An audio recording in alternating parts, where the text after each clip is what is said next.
lang pumipili or mayroong tumitingin sa ating mga nilagay sa ating honesty shop or honesty store. Ako! Akin nga mga pulo. Balik mo lagi. Balik na namin.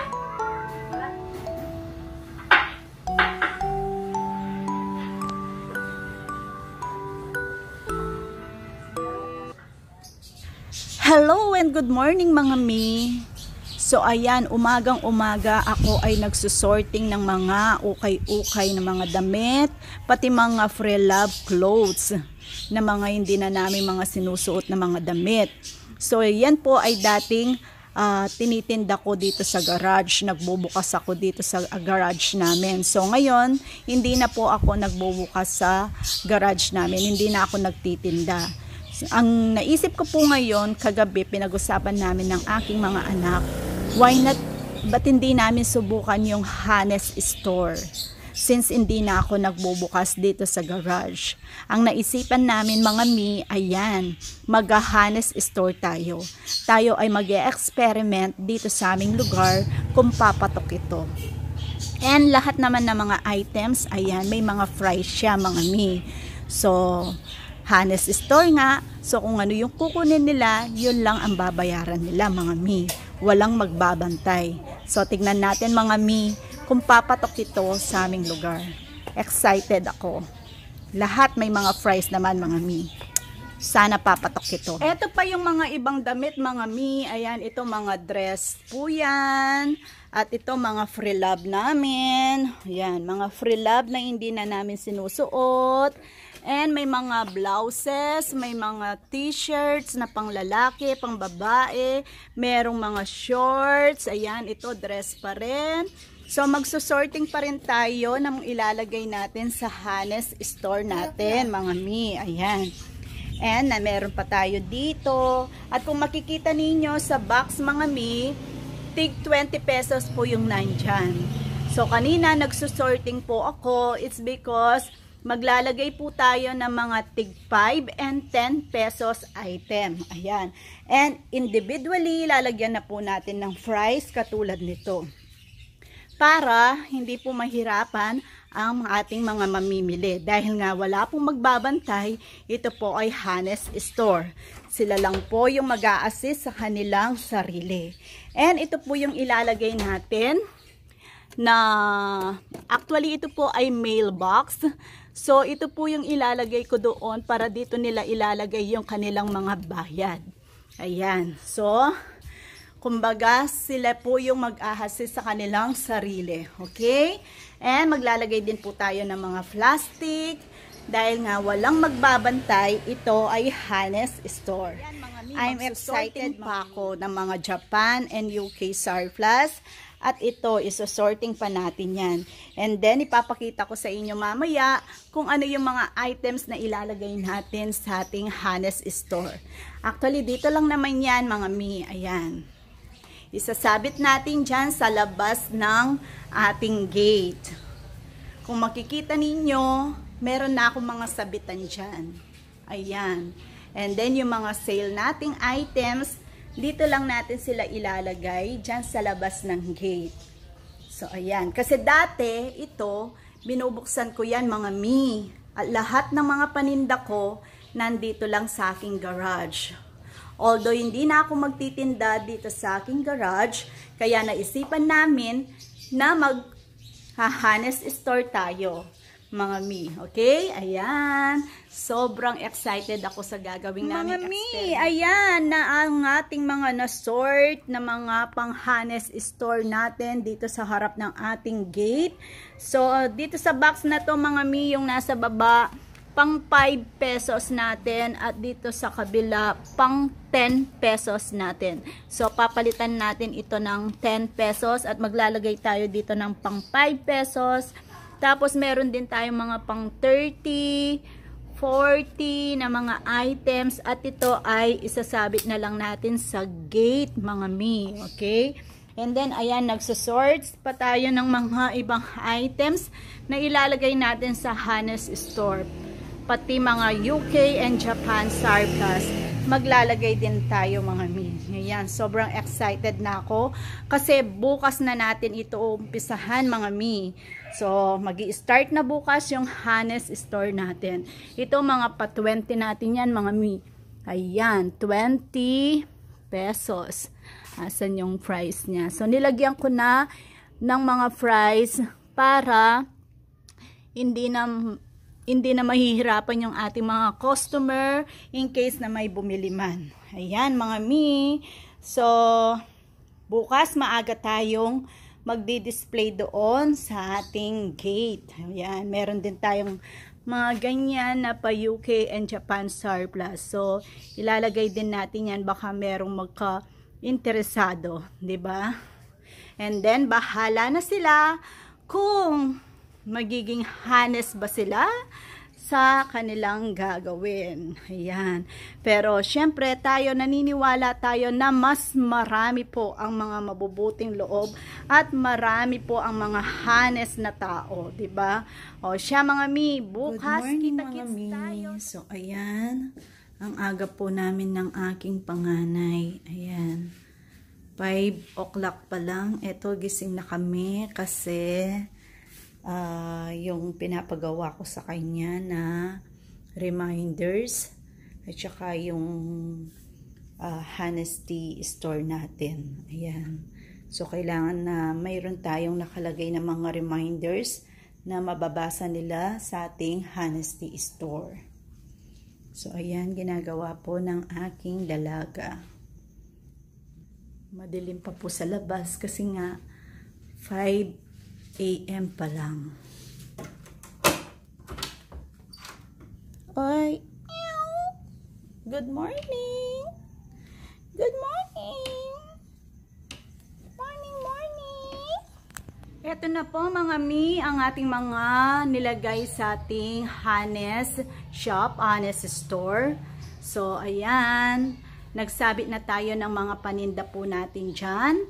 Ngayon, tayo po ay lalabas at tignan natin kung ano yung mga nilagay po natin dyan. So, eto po yung small gate.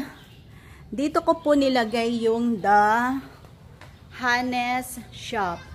And yung reminders po na kailangan nilang basahin kung ano po yung instruction na gagawin nila.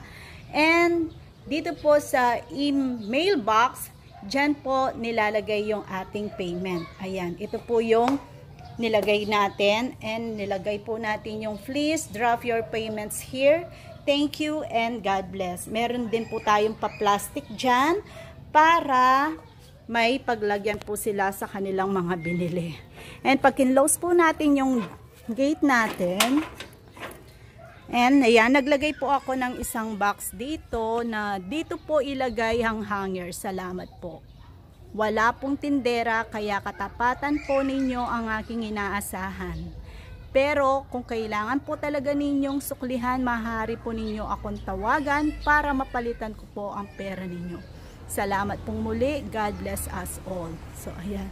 Meron din po tayong pa UK and Japan surplus sale. Ayan, mga bundle po yan, 200 pesos lang per box. And meron din po tayong per piece na mga UK and Japan surplus. At naglagay din po tayo ng mga paper dyan, wrapping paper for the UK and Japan surplus po. Ayan, mga sale pa po natin yan ng mga UK Japan surplus. And meron din po tayong mga konting school supplies. Dahil nga po, ang katapat po natin ay ang Along Elementary School. Ayan. So, katapat po natin ay school, kaya naglagay po tayo ng konting school supplies para po sa mga pangangailangan ng ating mga estudyante. And, ayan po yung mga damit na nakasampay dyan, nakasabit. So, sila na po yung bahala kung meron po silang magustuhan sa ating mga binibenta. Ayan, kaya mga tiga-along po dyan, alina kayo. Kaso, wala po kayong tindera. Ito po ay naging The Hanes Shop. Ayan. Just be Hanes. Honesty saves everyone's time, 'di ba? Kung lahat po ay maging tapat sa bawat isa, sigurado ay napakasaya. Ayan, dito po masusukat yung ating katapatan at ang pagiging honest natin bilang isang tao at bilang isang mamimili. Yan lang po ang inaasahan ko at umaasa po ako sa katapatan ng bawat isa. Maraming salamat po. Ayan. Mga mi, eto kung makikita ninyo, meron nang pumipili or meron tumitingin sa ating mga nilagay sa ating honesty shop or honesty store.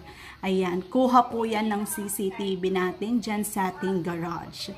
Hopefully lahat po ng mga tumitingin or mamimili sa ating honesty shop ay honest. 'Di ba? Maging tapat po sana ang lahat. So, nasa sa kanila na po yan. And ayan, sana tangkilikin po talaga ang ating honesty shop. Eto mga mi, may namataan na naman tayong tumitingin dito sa ating CCTV camera dyan sa ating garage na pumipili ng mga items sa ating honesty shop, sa ating honesty store. Hopefully, sana ay bumili sila. Kung narinig nyo mga mi, ayan, parang nagbayad si kuya. So, means, bumili po sila. Mamaya, tignan po natin ang ating mailbox kung magkano po yung kanilang na-purchase. Check natin. Excited ako kasi, di ba? Kung nakita nyo kanina sa CCTV, merong tumitingin sa ating mga paninda dito sa ating honesty, the honesty shop. Okay? Now, check natin mga mi. Ayan. Wow! Mga mi, ayan, may benta na tayo. At dumating din ang ating electric bill. How much kaya yung electric bill natin, mga mi? Teka, ito muna unahin natin. Ayan, 4,000 ang ating electric bill. And ayan mga mi, meron na tayong nabenta. So, 'di ba? Honest talaga yung mga tao. Napakasarap sa pakiramdam mga mi yung ganito.